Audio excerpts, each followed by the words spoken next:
மகர ராசி எடுத்துக்கிட்டிங்கன்னா மகர ராசிக்கு 3ஆம் இடத்துக்கு வருவார்.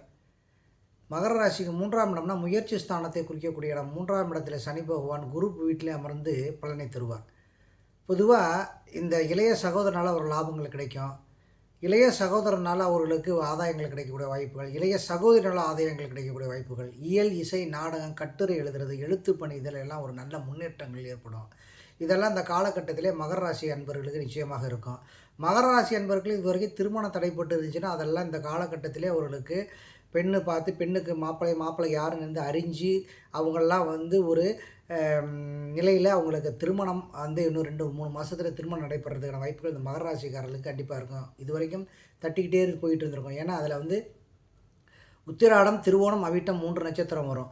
திருவோணம் சந்திரனோட நட்சத்திரமும், உத்திராடம் சூரியனோட நட்சத்திரமும், அவிட்டம் செவ்வாயோட நட்சத்திரமும் இந்த மகர ராசியில் அமர்ந்து பலன்களை தந்துக்கிட்டு இருந்தாங்க. அவங்கெல்லாம் அந்த முழுமையாக அந்த ராசிக்காரர்களுக்கு ஜென்மசனி, விரயசனி, 7.5 சனி எல்லாம் முழுமையாக நீங்கி அவர்களுக்கு இனிமேல் எடுத்து வைக்கிற ஒவ்வொரு விஷயங்களும் அவர்களுக்கு நல்ல விஷயங்களே அவருக்கு நடைபெறும். இந்த மகர ராசி அன்பர்களுக்கு பொதுவாக இந்த 3 ராசிகள் மகர ராசி, துலா ராசி, ரிஷப ராசி அவர்களுக்கு முதன்மையான பலனை இந்த சனி பகவான் அள்ளி தருவார். ஏன்னு கேட்டிங்கன்னா ஜெய உபஸ்தான நிலையில் வர்றதுனால கண்டிப்பாக தருவார்.